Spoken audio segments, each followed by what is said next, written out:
Hey, what's up? It's Richie Blacker. I'm a DJ and producer from Belfast in Ireland, and you're listening to the Liverpool Connection, all things electronic music and football.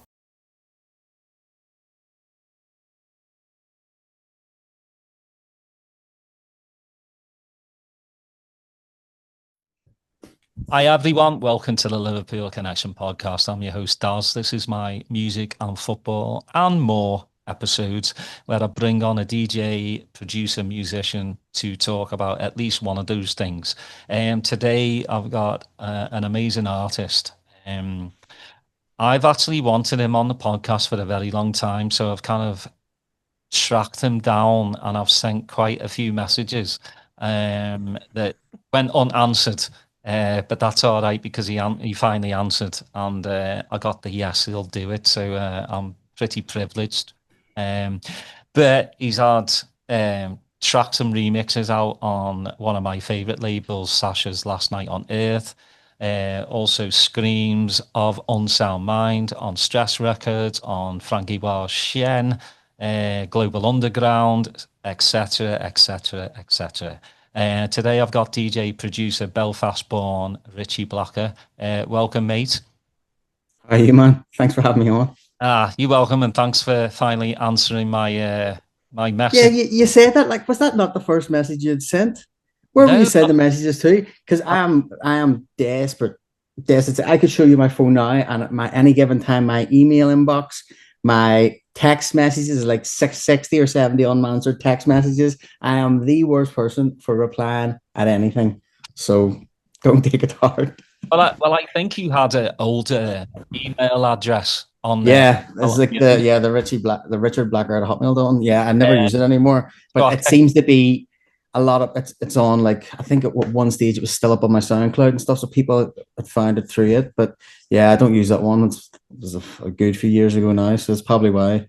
yeah, well, I know that now because I got kicked back. I kept Kept going. bouncing back. Yeah, I kept bouncing back, and I was like, "Oh man, how am I going to get a hold of him?" So Yeah. yeah, I am really happy that you wanted to be a No, guest I'm glad you asked me on. Like I am, but because you're smashing it, mate. I mean, like again, I'm a massive Sasha fan. yeah, man. So am I. Last So am night, I. last night on Earth, like you know, if you listen to Sasha, it is you know every single year he's just gotten better and better. Yeah.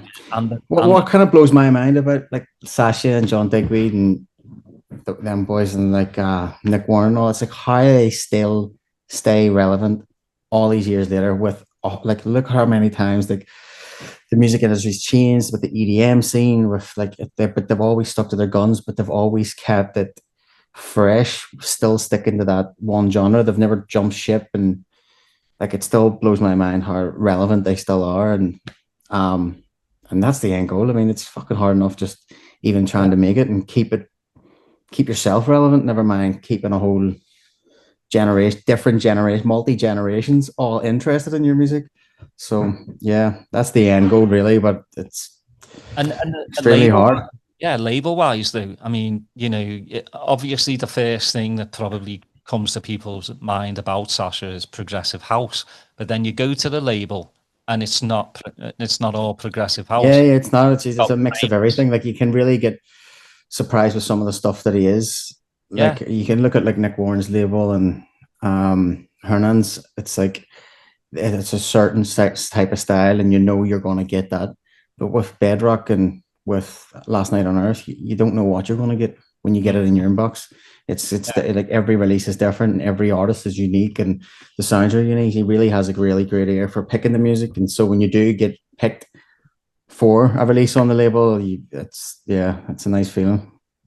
That's a nice pinch me moment for you. Yeah, I can still remember. I can still remember the time when I first signed his label because it was the same day that I was only what age was it? I was about 25. And I can still remember the day I got home from work and I literally got an email to say that I was playing with Faithless. And then 2 hours later I got an email to say I was just signing the Sashes Last Night in Nerve. So I can remember sitting at the dinner table that day and being buzzing because there were two huge things. And that was probably the second biggest signing that I had, because I signed one to Skream's label and then had nothing for like 2 years. And then the Sasha one, and then that's where that came out of the blue. And then was Skream heard on Sasha's label, then he took another one, and it just kind of snowballed from there, and it's been snowballing ever since, really. So yeah, it's kind of like between, I could kind of say Skream kind of broke me, but it was really Sasha that then re-broke me and kind of like got me back on the track again with the releases, because people, once you sign to a label like that, people just want to sign you. Like I was getting labels messaging me saying, "Oh, I just heard that new one on Sasha's label. Have you anything else?" So it's like, I don't realize, like I remember having a conversation with Skream and him saying like, "Thanks for being like, let me sign the music." I was like, "No, you don't understand what signing the label does for the artist. Like what, like how much weight that has. Like even getting your play on Radio One, like how much weight that has for an up and coming artist is huge." Well, I mean, Ollie just seems so down to earth. Oh, he is. Ollie's a legend, man. You know? He's like he's nuts, but he's a legend. But yeah, so it's like, calm. I think he's calm. He looks like he's calmed down. Oh yeah, a little I'd bit. say so. Yeah, I'd say so. But it's we're roughly around about the same age, and it's even now, man. Like you have to kind of slow down, and your body just doesn't recover the same way it used to. Like I went to Ibiza there. I was playing in Ibiza 3 weeks ago, but I was already going out on holiday anyway with all my mates, because my mate turned 40. So there's 12 of us went out. So they all come out for my gig as well, but we all stay for an extra week. I'm not joking you. It took me 10, it went for 8 days, and it took me 10 days to recover from it. I was like, this is too much. It's like, and see, on top of that, like I don't even really drink anymore anyway. Like I'd have like the odd night out every few months. But even at that, it's nowhere near what it used to be. Sitting in somebody's kitchen at 7 a.m. Like those days are done. Yeah. I'm not the same. You know, it's good to look back and kind of remember the hazy days. You know, Yeah. but then you're like, it's nice to also next day be able to get out of bed without a headache, without function. you know, Right. without going, what did I do last night? Yeah, no.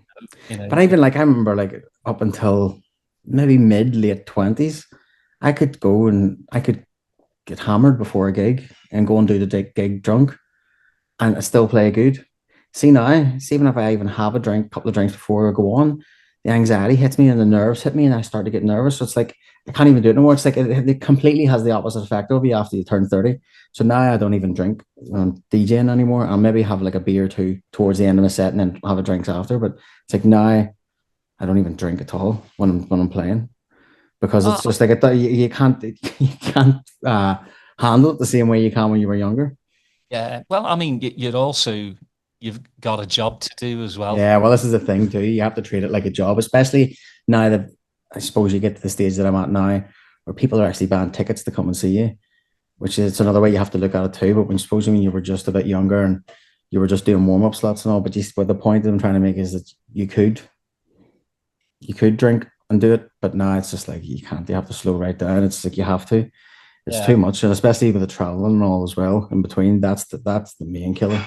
It's not even the hangover the next day. The hangover the next day and sitting in an airport and then being delayed is a fucking brutal concept. Well, I think more and more DJs are doing it. I mean, you see Norman Cook, you know, he's teetotal now. Well, I thought I would have missed it. I thought, like, see, when someone says to you, like, would you give up the drink or not give up alcohol? And you're like, do you ever get that when you're not drinking? You all of a sudden you don't know what to do with your hands. You feel like you're missing something when you're out. Like I thought that's what I would have been like.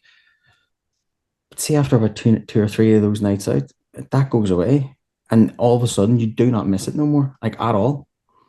Like, and I actually enjoy playing sober now. I'd prefer playing sober now. So yeah, but I kind of get where Ollie's coming from as well, and like Seth Troxer and all too, they've also slowed down, but you kind of have to. You have to listen to your body, and well, I think you know you can soak in the atmosphere more. Yeah, you really can. If you're sober, I mean, it's just like me with watching football as well.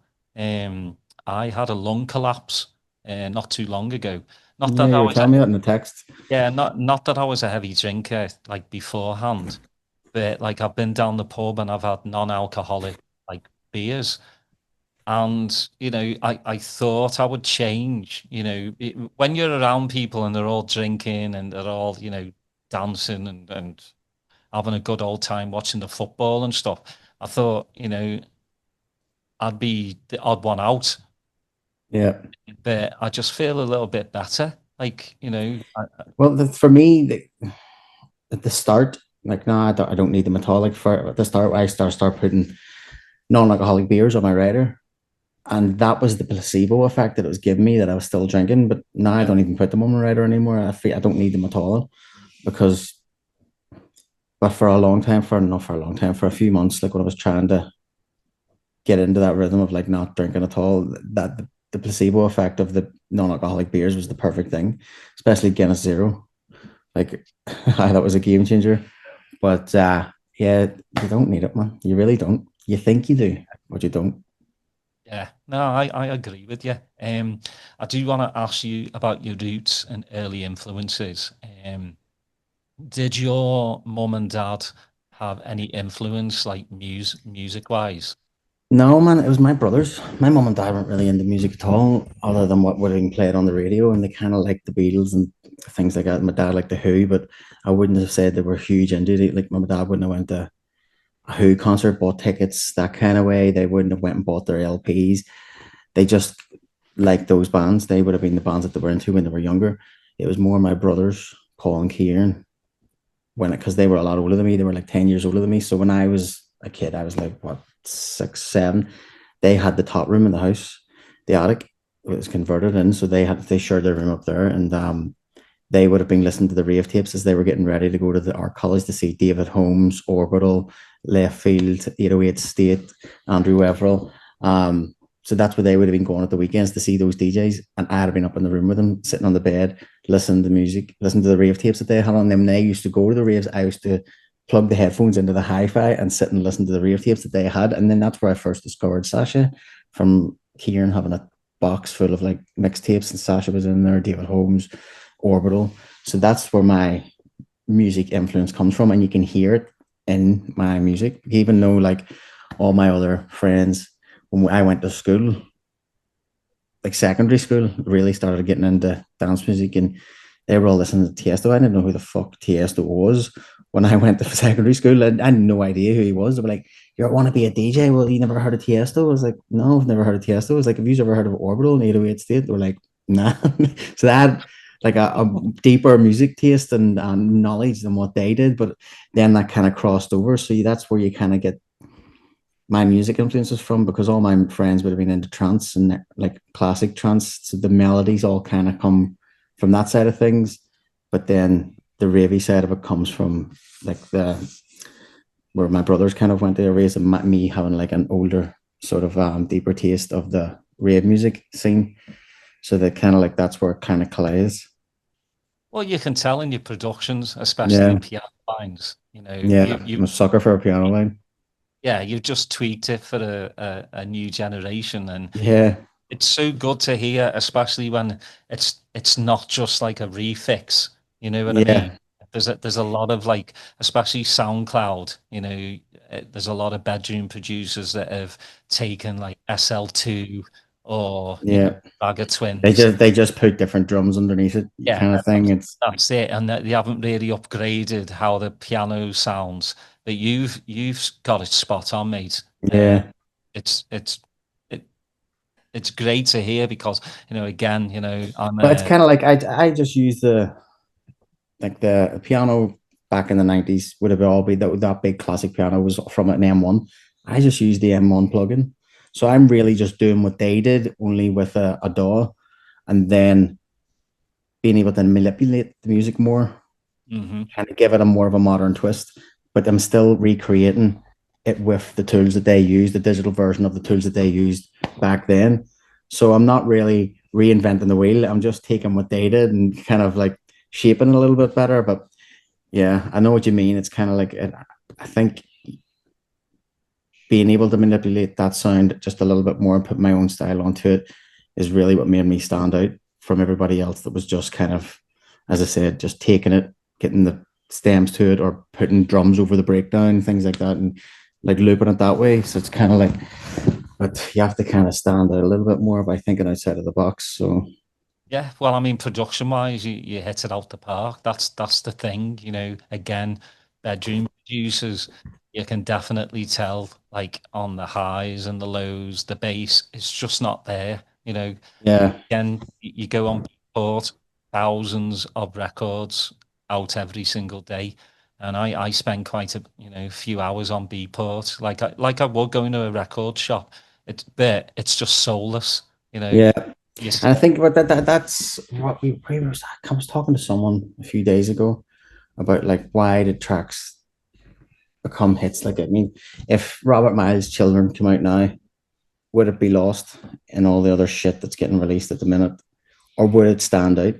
And realistically, there's a lot of great music that is getting released and should be classics, like the way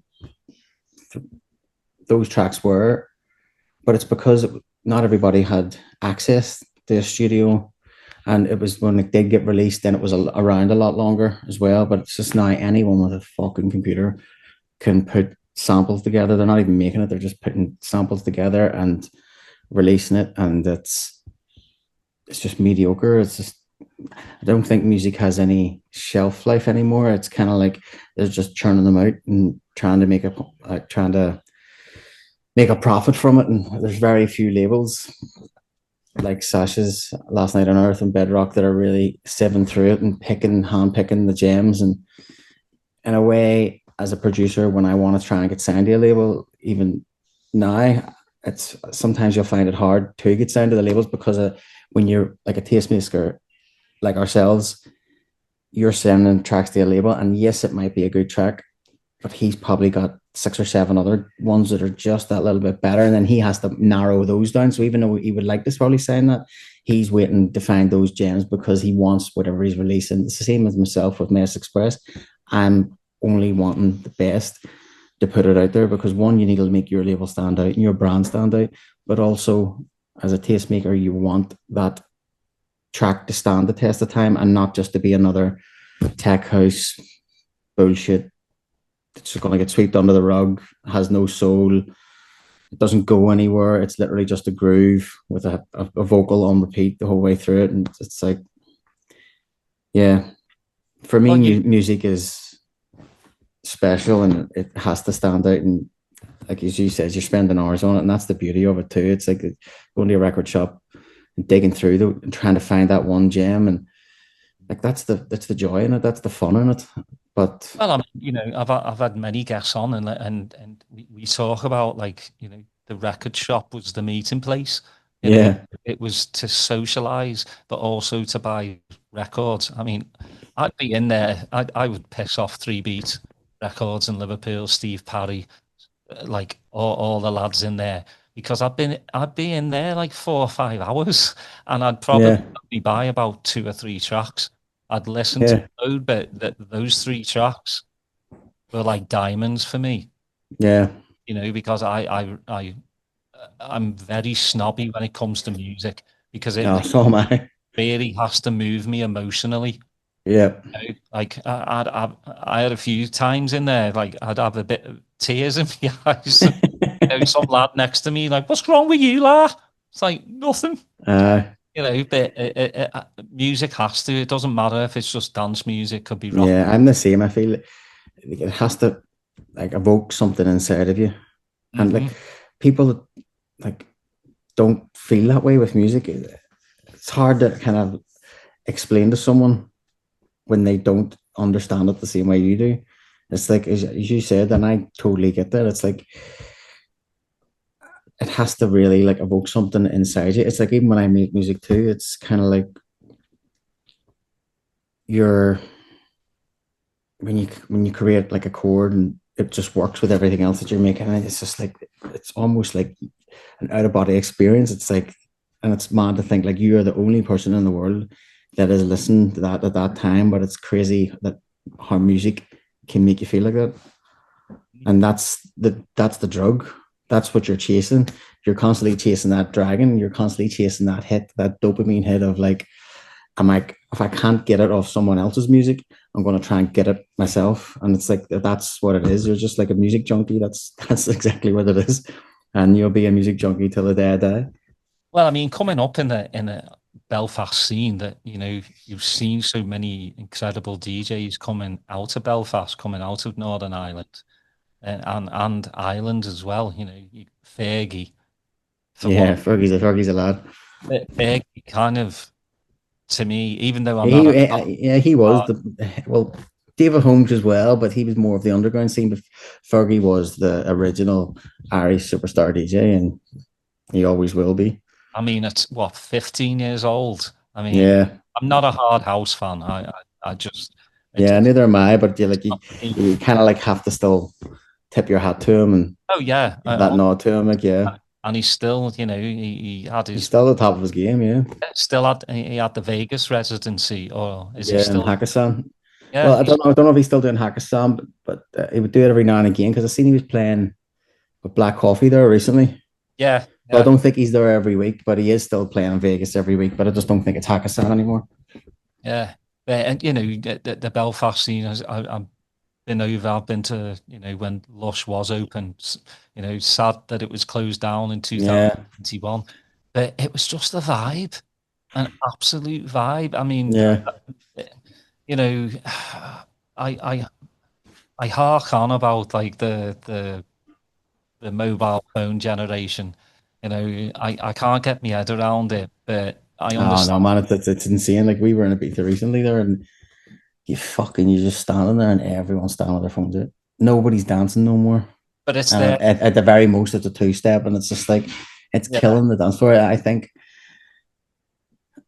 like every club now should have a policy to just like put their phones away and I, have it I, like it. I mean, I get it, Richie, that it's their time, Yeah, and it's a new generation, and you kind of would think like if we had mobile phones back in the rave days, would we have used them? Probably, you know. yeah, I'm but not. it's just not the phones as well. I think cocaine fucking killed the dance floor as well. Yeah, yeah, Once 100%. ecstasy stopped and cocaine came on the scene, it's like it destroyed the dance floor. Yeah, People run off to the toilets every 2 minutes, and it's not the same. People don't dance on it properly, and yeah, people don't enjoy the music better. It's yeah, I cocaine and mobile phones destroyed destroyed the dance floor. yeah, and just beer boys as well. Yeah, Just morons that just want to just go yeah, on the but laugh. that's also part and parcel too of how bigger the scene's getting. Yes, the EDM scene was dog shit, but it was a gateway to bring all the Americans in back into the dance scene again. That it's like Carl Cox said, he says people might be listening to Dimitri like Mike Vegas now, but he says that's their entry. He says, how do you know that they'll not be listening to Ben Clock and Marcel Detman once they find their niche? You know what I mean? That's Yeah, just the entry level. They will start to find their way to the underground, which always is the case, and that is the case now. But also, what also coincides with that is it gets popular, you're going to get people just coming because it's popular. It's like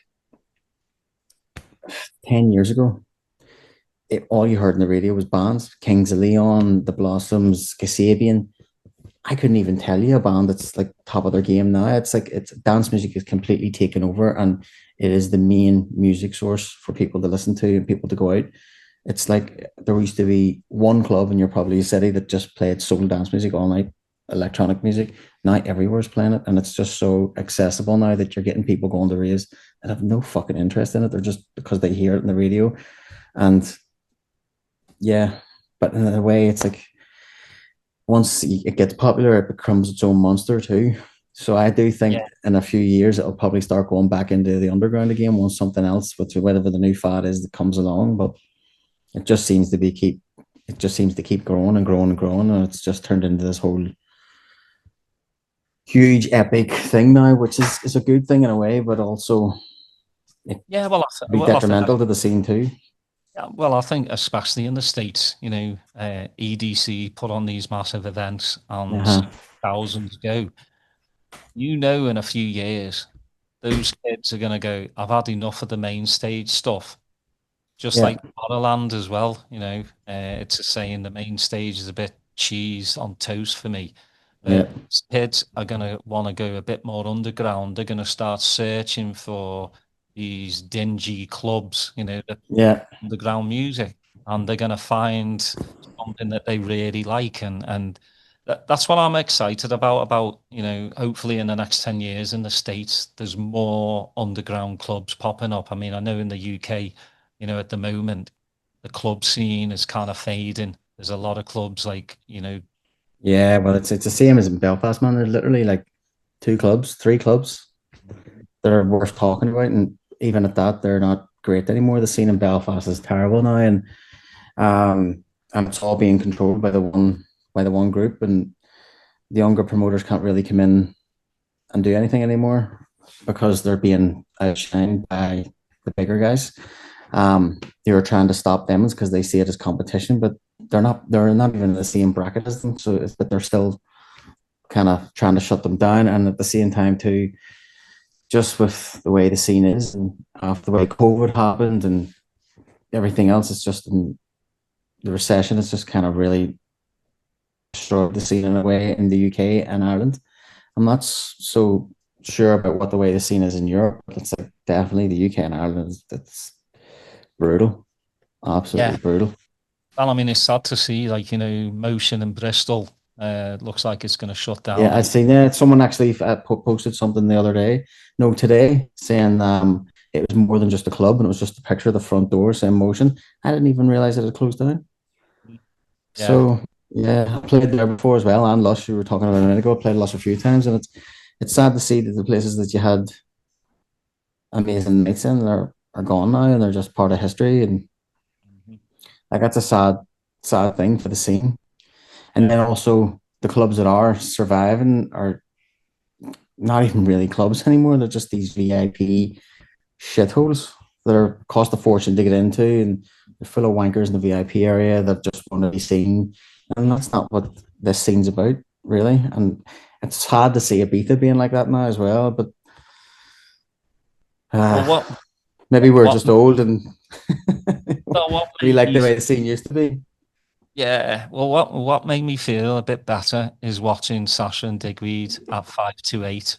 Mate, I literally watching. I just was watching the hashtags from it on Instagram, just watching reel after reel after reel, trying to Shazam them, Shazam every track, and nothing coming up. The song cannot be found.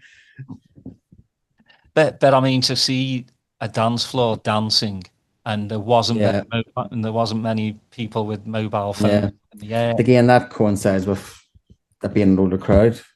He does have a younger crowd that follow them, but that being an older crowd, and you don't get that there. Yeah. Well, I want Richie, I want to know when did you start? Like, did you start producing or DJing first? No, I started DJing. So it was actually a friend of mine, Paul. He passed away last year, actually. But he was older than me. I was only 16, 17 at the time. And my mum and dad owned a little sweet shop facing my school, which is literally 2 minutes around the corner. And I used to work in it before school and after school. And Paul was lived in England for years. He was from Belfast. We moved to England for years, and he was a hippie. He used to travel about in a bus and we put on all the illegal sound systems all over all the illegal raves. Like he was one of the first. But he moved back here about 20 years ago, and he came into the shop one day, and Carl Cox was playing at Glastonbury, and it was on the radio, and that's how we get talking. And I was like, I'd love to go to Glastonbury. He's like, I've played there, and I've also played with Carl Cox. And I just thought he was full of shit. And he goes, listen, I've got decks in the house. Come on around, and I'll show you and teach you how to mix. So he did, and then for my 18th birthday, that's what I got. I got a set of decks for my 18th, and it just took off from there. And then I started taking music technology lessons in the Falls Road, which is a dodgy part of Belfast, but it was over the Falls Road in like a youth club, but they had computers upstairs and it was on Cubase.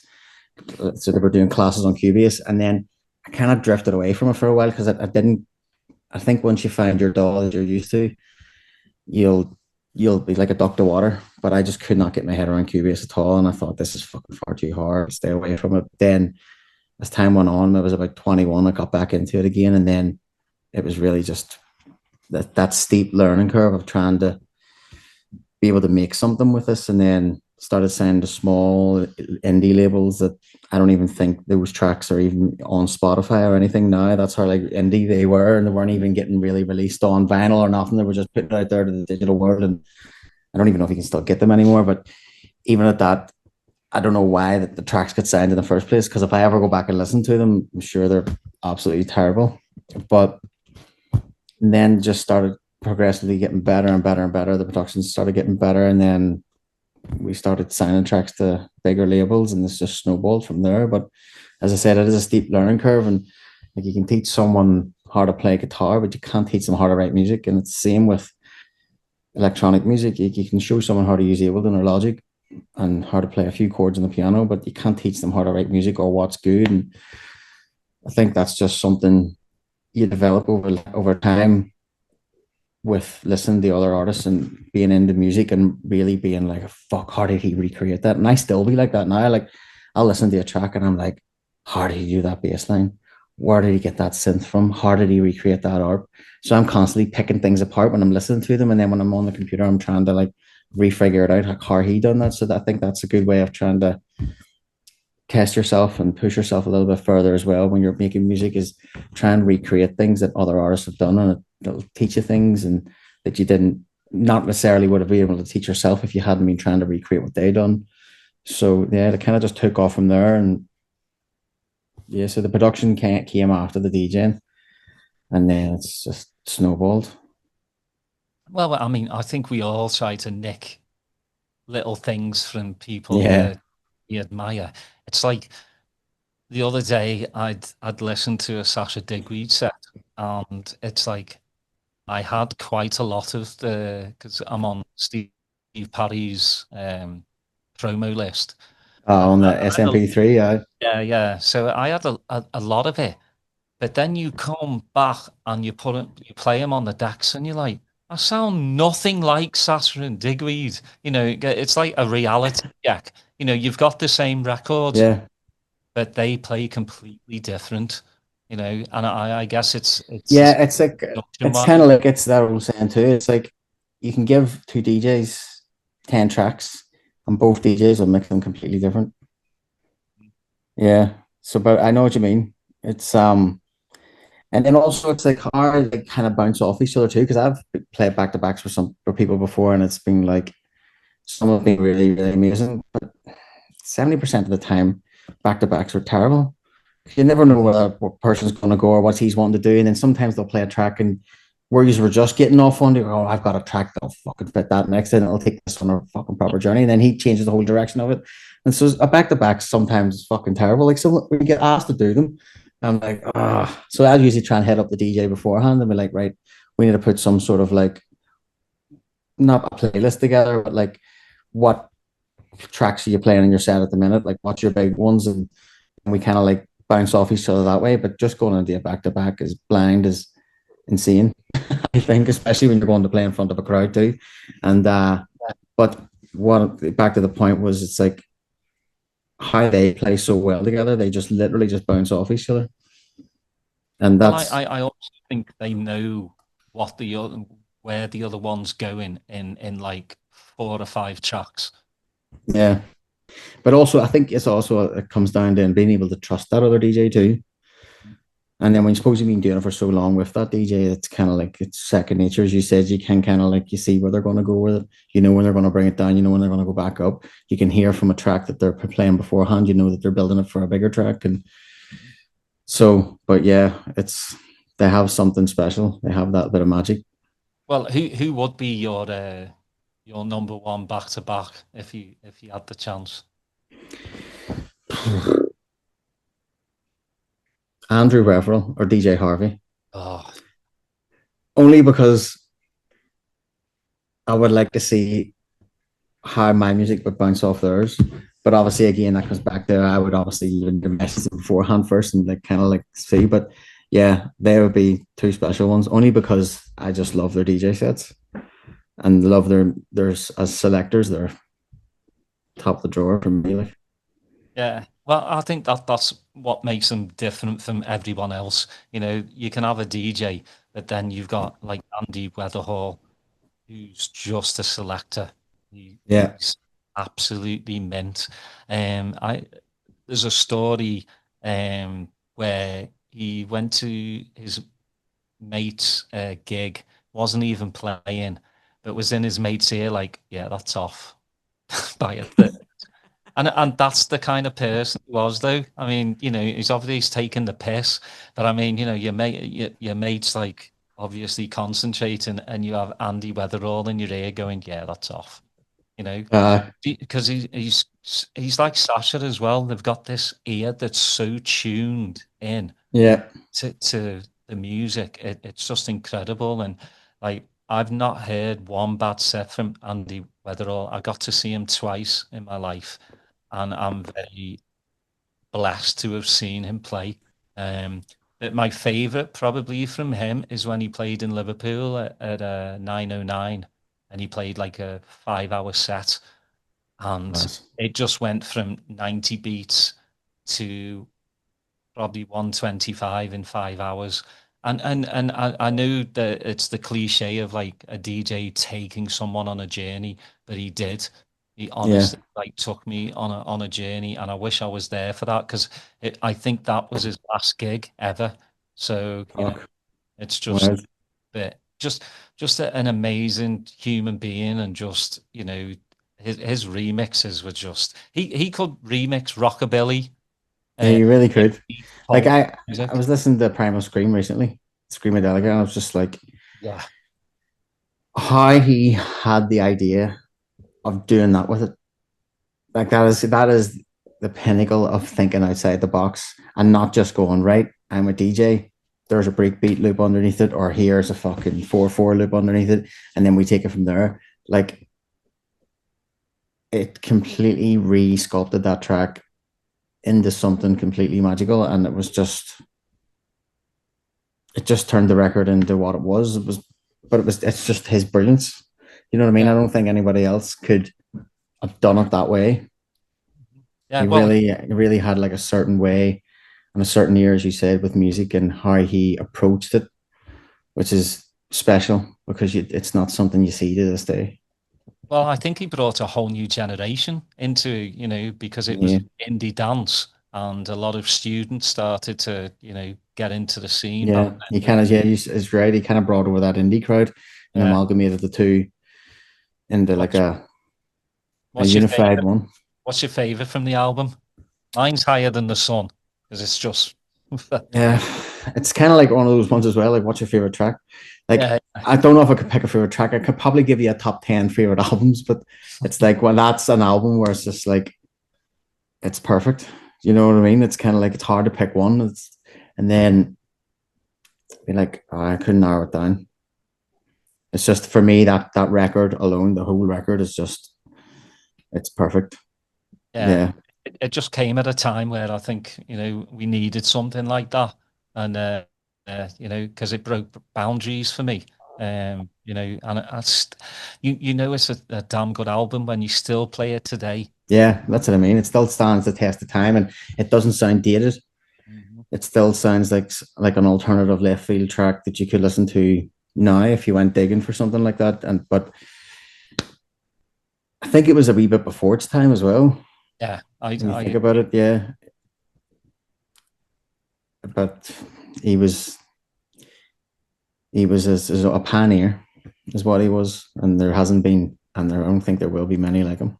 Nah, that's a sad thing. I mean, you've got your DJ like Danny Tenaglia, Anthony Papa, Yeah, but somebody that was like at the core of the just not our scene, yeah, and the indie scene, the rock scene. He had so many people that like really respected him, and yeah. But even like when you watch his interviews and stuff, he had a real quirky and Mhm. amazing way on his outlook on life, and it's like even when he's talking about music and like talking about like going to his favorite part would be like of the night would be like going to after parties, and it wouldn't to be to sit and take gear and talk shit. He just to find other people, like-minded people who were into the same thing, so he could sit down with them and just nerd out and talk about music. And it's like, but even just his philosophy on life and his outlook on life was class too. When you hear him, like, is things that he used to talk about. Like you could sit and watch his interviews for hours because he was really, really interesting. Oh yeah, 100%, and he was very witty. Yeah, he was witty, but I don't think he knew how witty he was. I think that was just him, and he wasn't trying to be witty, but it came across witty. That the one thing that stands out, and the girl goes like, "Hey, you're living on the edge there." And he went, "Well, if you're not living on the edge, you're taking up too much room." But it's like he just came off with that. He wasn't trying to be witty. That's just who he was. That's just quick off the tongue. Well, I want to talk about like your creative side. How do you say? Excuse me. How do you stay Right. creative, and what kind of? Creative. See, with me, I said earlier that like, I'm starting a clothing brand as well. It's like I'm bursting with creativity. I don't mean that in a big headed way. It's just I've always had ideas, and I'm just like sometimes it's kind of like I can't get them out quick enough. Like, let me see, like writer's block is not something I've ever struggled with because as well I don't sit down and go right. I need to do something here today. If I put like a 4/4 kick drum loop on, something will come from that. It might not be something I'm going to keep, might not be something I'm going to play, not be something I'm going to finish, but it's still something. And I don't put any pressure on myself to be like, this needs to be a hit. I just see if you just put it down and start working with it, whether that's sitting on the laptop and playing a bit with loops, or I'm in my studio in town and I'm using the synths, something will come from it. And 9 times out of 10, it's something that I will end up keeping and turning into something. But like the writer's block is not something I've ever struggled with. It just seems to come to me naturally, and I think that's because I don't put any pressure on myself to be like, right, we need to have a follow up to this EP or that EP. I think if you're constantly making music every day, if you make something every day for 10 days, one of those tracks will be good enough to put out. But you're constantly making music that I could maybe do something on Tuesday and by Friday do something else. But I know that track on Tuesday wasn't that great, but the acid line in it was class. That will work with this track. So it's kind of like you're piecing things together all the time. But I just think it's repetition. For me, it's just you just keep doing it, keep doing it, keep doing it. And it's not something I have to force myself to keep doing either because I enjoy it. As I said, talking about earlier, I don't see it as a job. I see it as a hobby. Um, Sometimes I can't wait to get to the studio or whatever I'm doing, whatever else I'm doing, whether I'm working on something else, I'm like, can't wait to get the laptop home so I can start doing something else with music orientated. But it's 24/7 with me. It's the constantly at the forefront of my mind. And it's the first thing I think about when I wake up. It's the last thing I think about when I go to bed. It's like it's music is 24/7. It's eat, sleep, fucking shit it out. It's literally all the time, and I think that's just being a music lover, and as you said, it's just a music junkie. I just can't get enough of it, and it's constantly bursting out of you, whether that's digging for new tunes, going back through old tunes, and that's something with when I'm DJing as well. That's another thing when you hear kids DJing now, and it's all about the new tunes, all about the new tunes. And yes, it's nice to have new tunes in your set, but it's almost like don't forget about the stuff that's good. It's almost like if it's out 3 years ago or even 10 years ago, it's like, oh, you can't play that no more. Like, why not? Like, drop it. It's because it's there to be played, and it'd be a crime not to play some of those tracks anymore and just constantly search for new music. So it's finding that right balance of digging for old stuff, going back through new stuff, and making music and taking inspiration from stuff that you've heard and new stuff. And so it's just 24/7 with me. So the creative side is not something that has to be forced with me. It's just something that I wouldn't say comes naturally or always has came naturally. It comes naturally now from repetition of constantly doing it. Well, how's your studio set up?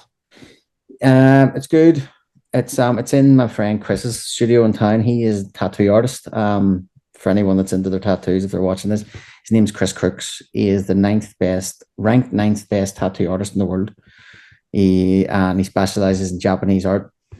Well, I know him from going to raves years ago, and I always knew who he was because he's a bit of a standout character when you see him. He's a cool dude, long hair and the big beard and all. And it was a few years ago. My brother Kieran is a joiner, and he was working in Chris's house, and he was listening to one of my tracks on his speaker, And Chris was like, "That's Richie Blacker. How do you know him?" And he's like, "It's my brother." And he was, "Fuck off. No, it's not." So then they get talking, and then ended up, me and Chris ended up becoming friends. And then Chris gave me a room in his tattoo studio upstairs in the loft. So I turned it into my music studio. So I've got a few synths set up, and it's more of a somewhere to go, because feel like sometimes there can be too many distractions in the house. I could be working on something, like I'll go make a cup of tea, and then the TV's on the background, then I'll sit down, and then I'm going back in to get back on the computer again. You're kind of losing your rhythm a little bit. So it's kind of like, once I started taking the music a bit more seriously and doing it full time, I was like, right, I need somewhere to go and treat it like a job. And I actually remember listening to an interview where Andy and Matt from Bicep, and they were like, they have a studio only for the fact that it gets them both out of the house, and they treat it like a job, and they do their 9 to 5 there, and then they go home. And I think you need to have it that way too, and you need to keep it separate from the home, because, as I said, there's just too many distractions, and especially you can get sucked into just sitting watching Loose Women all day on daytime TV when you're not. So it's kind of like you need to keep yourself busy, and also it gets you out of the house too. But most things will end up starting with an idea on the laptop, and then they'll be finished at the studio. Like 90% of what happens usually that's the way it'll work. I'll come up with an idea on the laptop at nighttime, and then when they go to the studio in the morning, that's when it gets finished. So it's kind of, that's the kind of process of it. I think that the great thing with technology now is, you can have a studio somewhere, and then you've got your laptop. Yeah. With everything on it as well, so you can kind of add to it, and that makes things a little bit easier. I have a mate that just solely makes music on his laptop, and it boggles my mind how well he. Well, I mean, I can do it, but it's just I enjoy the process of being in the studio and using the synths as well, and the hands-on approach. Now, sometimes I will go to the studio and I'll just stay on the computer with the MIDI keyboard. I'll not even touch those other things, the drum machines and 808s. I'll not touch any of them. They'll just but I think it's more the being there and having the music louder rather than just being on the headphones. You're hearing it differently. And also I enjoy this kind of the arrangement side of it when I'm in the studio too. Whereas at home, it's always loops and ideas. And then we take it and we finish the idea at the studio in town. And then, but I can do it on the laptop, but as you says, it's mind-boggling. It's too tedious, just constantly like this. Sometimes you need to kind of be able to stand back from it and listen to it in different corners of the room, and you know what I mean, feel it different ways rather than just sitting there kind of just staring at a screen and your eyes like this here. Yeah. I could never be like a computer engineer and nothing like that, just staring at a screen for 9-10 hours. I've got a mate, Aubrey Fry. His studio he's pretty much got a whole club sound system in his studio, because he wants to know how it sounds, before it's played in a club. He'll put what he makes on the system, so he gets the whole like surround sound. And I'm like, that's got to be mental as well. Like, just I was listening to an interview recently. Who was it? I can't remember, but whoever it was actually like a week ago, and he was saying how he does it is, see, when he does a mix down, he'll listen to it on a shitty Sony CD player, but he can connect an aux cable to it from his phone, and he connects it to his phone, and he says, see if it sounds all right in that wee like shitty Sony fucking speaker. He says it'll sound all right anywhere. And I suppose he's right in a way. If you can make something sound good on a shit speaker, it's going to sound shit hot on a bigger speaker. And then obviously you do the car test too. The car test for me is where it's at. When I finish it in the studio, like even if I haven't just bounced it out, I haven't done a mix down or anything on it, it's the car test. As soon as you put it on in the car on the drive home, and then that's when I get out of the car and I'm writing in my notes, right? 3 minutes 51, lower the bass, take that out, 2 minutes 40. And so I'll write down my notes, and then the next day I'll fix it. But yeah, the car test for me is where it's at. But I suppose if you can play it in a shitty speaker, it'll sound good in the big speaker. So it's not to say that you need the best of speakers. Like in my studio, I only have Yamaha 8s. You know what I mean? I don't have anything else, nothing fancy. But then again, I don't master my own stuff either. So I send it off to get mastered. It's just that side of music production for me is really boring. Mm-hmm. It's not something that I'm like, I feel like I need to do either. I know some people are like, no, I do everything myself, but there's people out there with a bit better soundproofed room, better speakers that will do a 10 times better job than me. And then when you're signing the tracks to the label's paying for it, so it's not costing me nothing. So I'd rather have someone that knows what they're doing with it. Yeah, I mean, there's some that just are perfectionists. So, you know, they just like to do the whole thing themselves, you know, master, engineer. But, you know, there's engineers out there that can make your record sound, you know, absolutely amazing.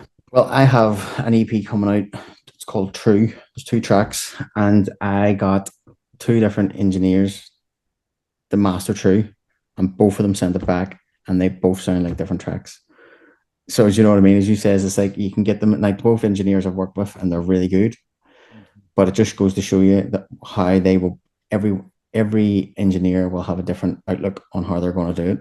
It's the same way, definitely maybe, with Oasis. When they first done that album, they sent it to Creation, and I can't remember who was running Creation at the time, but the guy that was running Creation was just like, this doesn't sound like Used Live. This sounds shit. And they were going to drop the album and drop Oasis. And he says, let me get someone else to remaster it and remix it and re-engineer it. And the guy just completely put a load of distortion on it. And that's what the Oasis sound is when it gets sent back. And like, this sounds like Used Live. So it just goes to show you that it does every engineer can make you sound different. So it's kind of like you have to do your research if you want to work with someone, or whether or not the engineer has took a brief from you in the past and kind of knows what you like, sort of thing. But yeah, those 2 tracks just completely, it was the same track, but it was like completely different. You know what I mean? So it's, but you're right. I mean, an engineer can make or break your track, really. Yeah, but I also, you know, I've talked to some producers as well, and like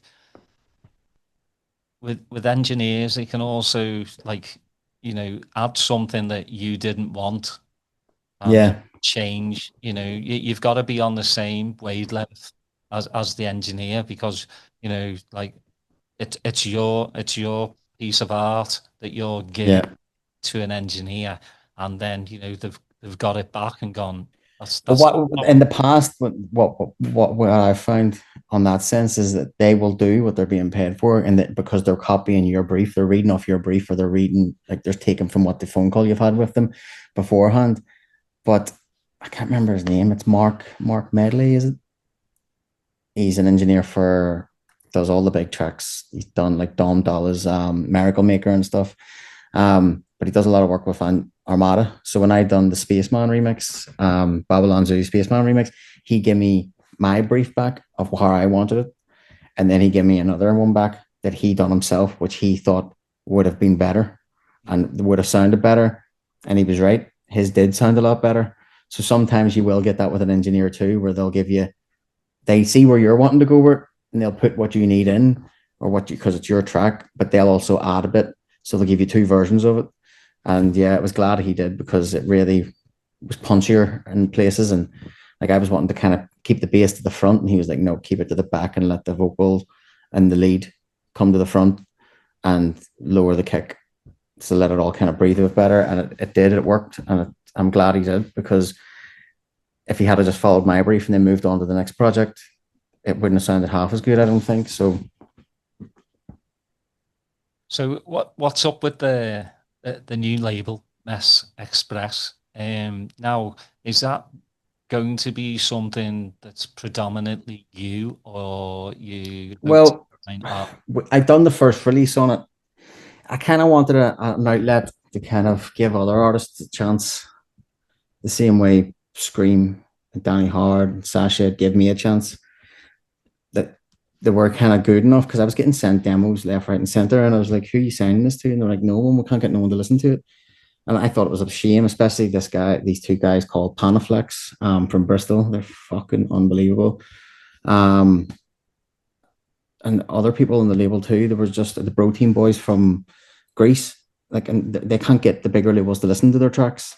So I was like, this is a crime. Here's me. So I was like, I'll start a label and be able to put these give these guys a chance, but also an outlet from my own music that other labels weren't wanting to take on.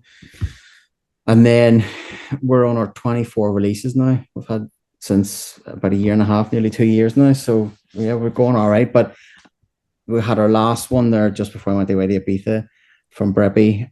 He's a producer from Moscow, and his music's incredible. But that's the last one from any artists we're going to have for a while.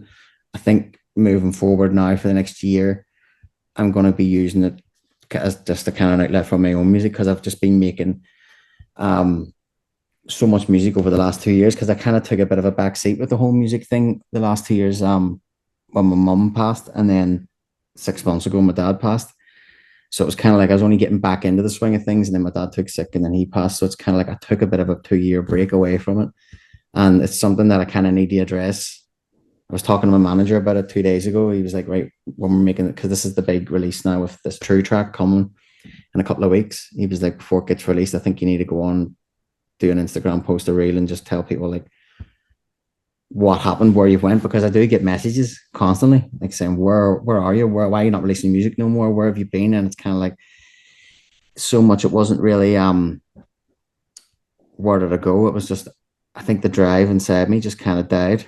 Like I was hungry for it up until that point. It was 24/7, constantly doing content. I was like an influencer, for fuck's sake. Me and my manager were constantly out making content and video and stuff, and taking photos and taking stuff and videos, and then editing them and doing live streams. We were constantly doing something. We were never in, and it was just 24/7. But once that happened, I had to take time out to help look after my mum and my dad, and then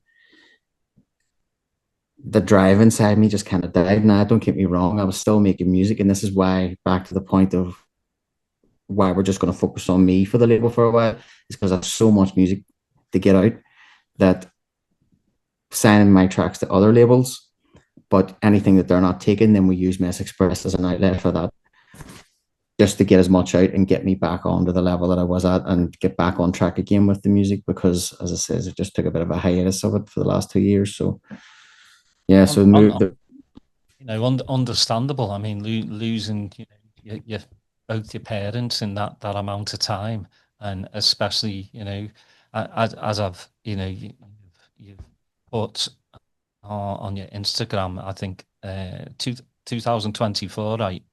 Yeah, passed away. Just saying how much he meant to you. Like I was talking off camera, I lost my mum at 16, and as a 16-year-old to lose any of your parents is tough. Yeah. I can only imagine what that's like. Like I lost mine at 33 and 35. It was tough. Never mind losing them as a teenager. I don't even know how you coped, to be honest. I mean, I'm still coping, trying to. Yeah, well, that's something that I think a little bit of you dies with them. Yeah, 100%. I mean, my dad has had 3 strokes in the past 2 years. So it's like you really like start, thinking, oh man, he's hitting that age and stuff. Yeah. But were your parents, very like and I know you said they went into kind of the music, but were they very supportive of what you were doing? Oh, big time.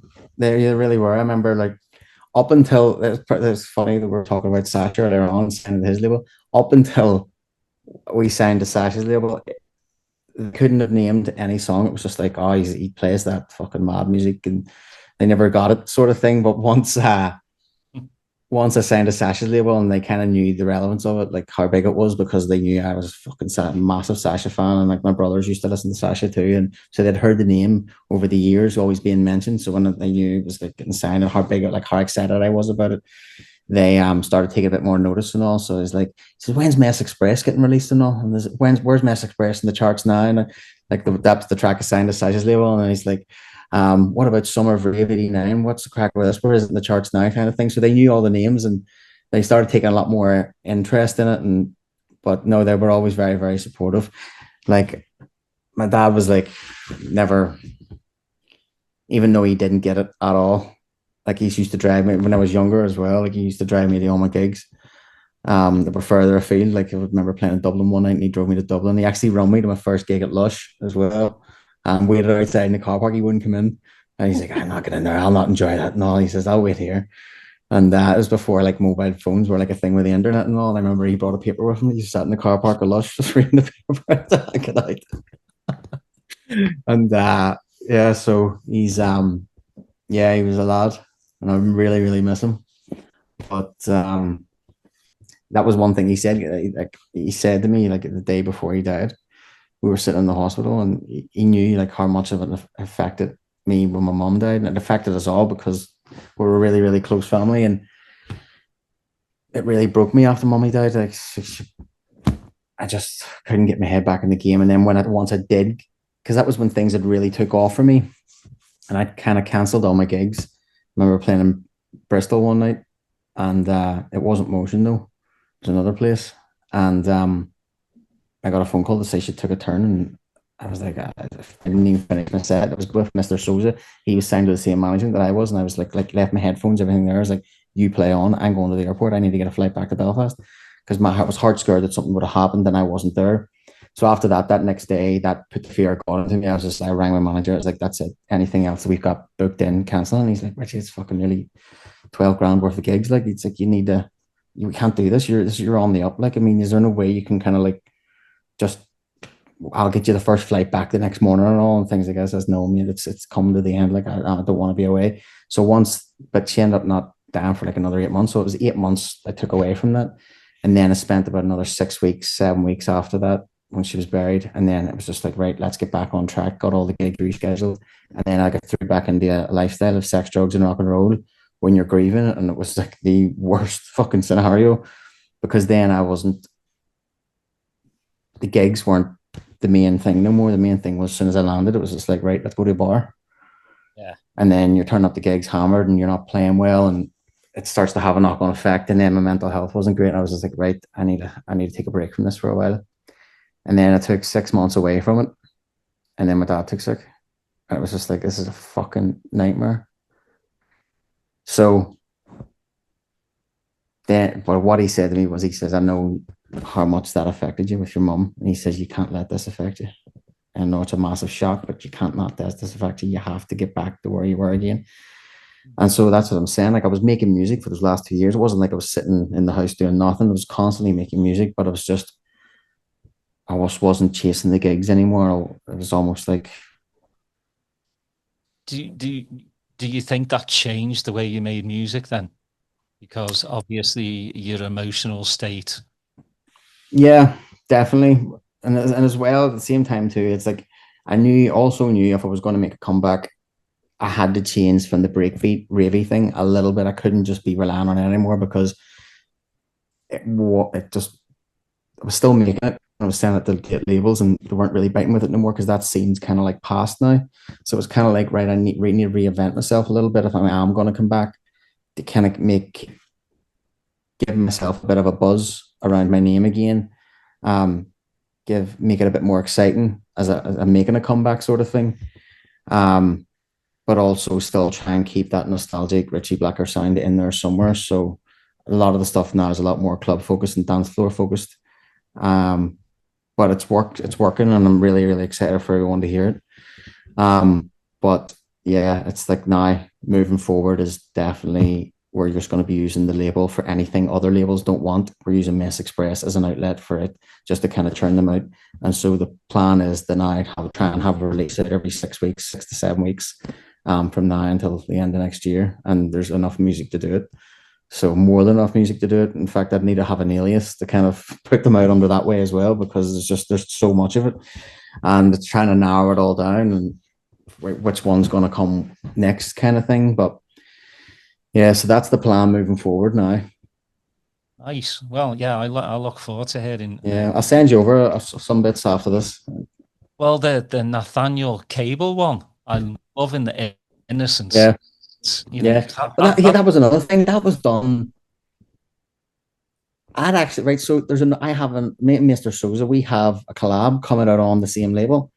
I had forgotten that I'd done those tracks. I forgot that I'd done the Nathan Cable remix. I forgot that I'd done the Snake Altar collaboration with Mr. Souza. That's how long ago these were done. These were done the start of lockdown, and I mean the very start of lockdown. And but then he was having trouble with the label, and I think he was running it with somebody else, and there was a bit of difference of opinion. I'm not 100% sure on it, but I think that's what happened. And then it was Marty, my manager, rang me recently. He goes, you have a release out tomorrow?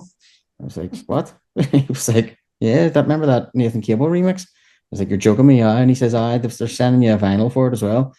I didn't even know it was getting released on vinyl. So then he rang me 3 days ago and says, right, they're releasing that Snake Alter collaboration as well. He says they want a B-side for it. Have you got anything?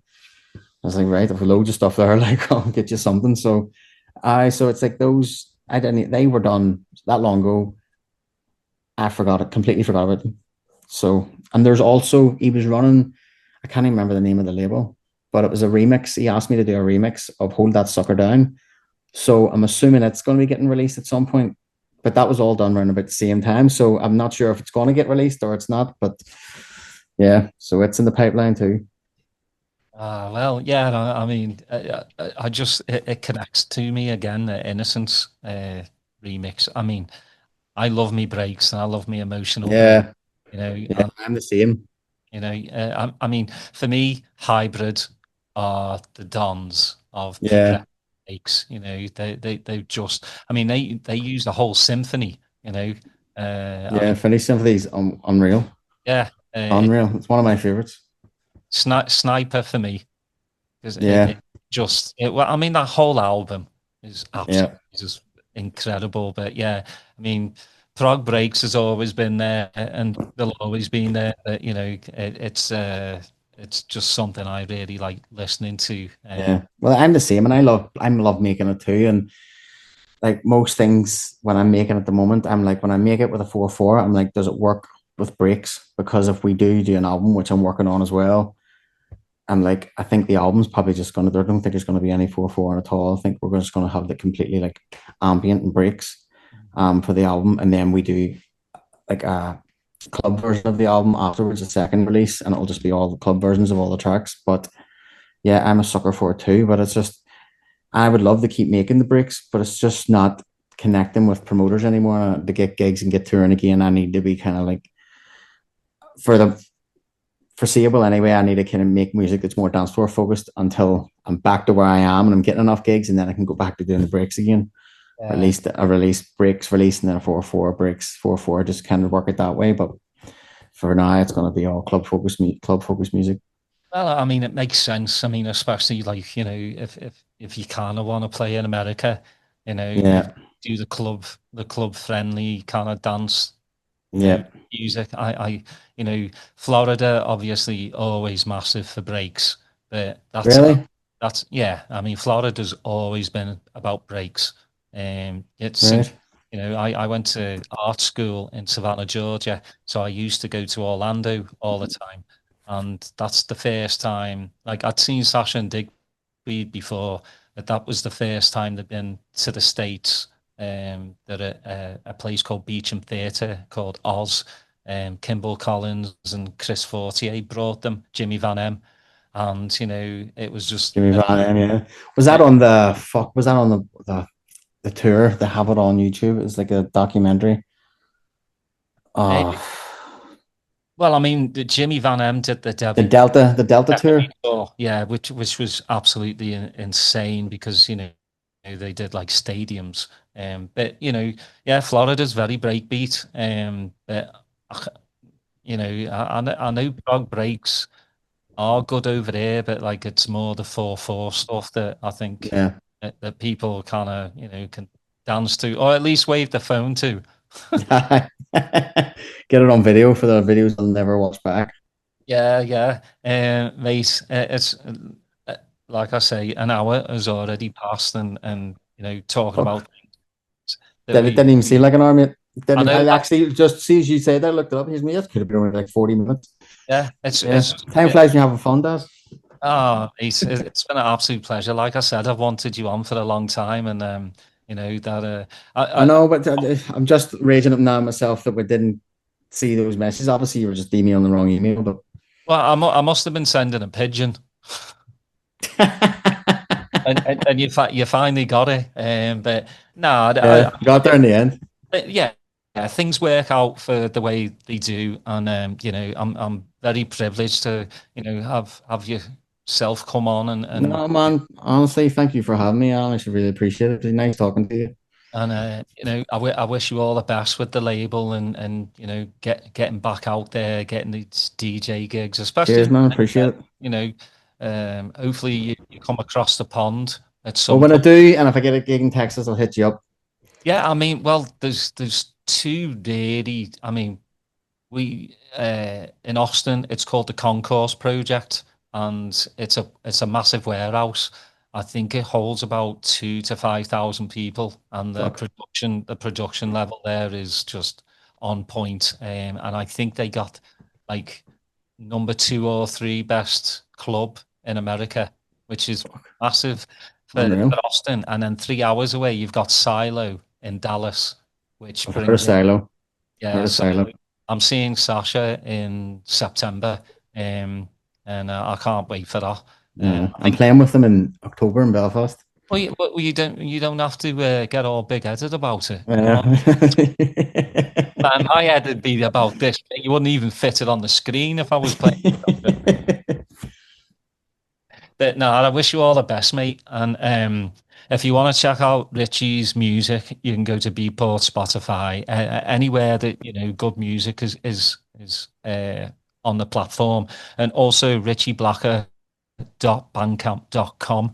I always say that because Bandcamp does really well, and most of the money goes to the Yeah. artist, who actually. Well, it's definitely that's something that I should be really utilizing a lot more with the label with Bandcamp, but definitely something we're going to be looking into more. But I think once we start doing merch as well, Mess Express merch, and then with the clothing brand as well, we're going to start running all that through Bandcamp too. So yeah, keep an eye out for it. It's just a good gig, Bandcamp. I appreciate that they have these, Artist Fridays where 100% Yeah, goes to the artist. Yeah, once a month. Yeah, the way it should be, and not like 1 penny. Like as majors, you get a penny from a pound, which is just wrong. That's a whole different podcast to talk about the money end of the I business. could. Yeah, I could tell you a Yeah. few things about it. When you're doing that podcast, get me back on. I have a few things to say. Yeah, we'll do a part 2 where it's just the industry and how they can just absolutely bend you over and Yeah.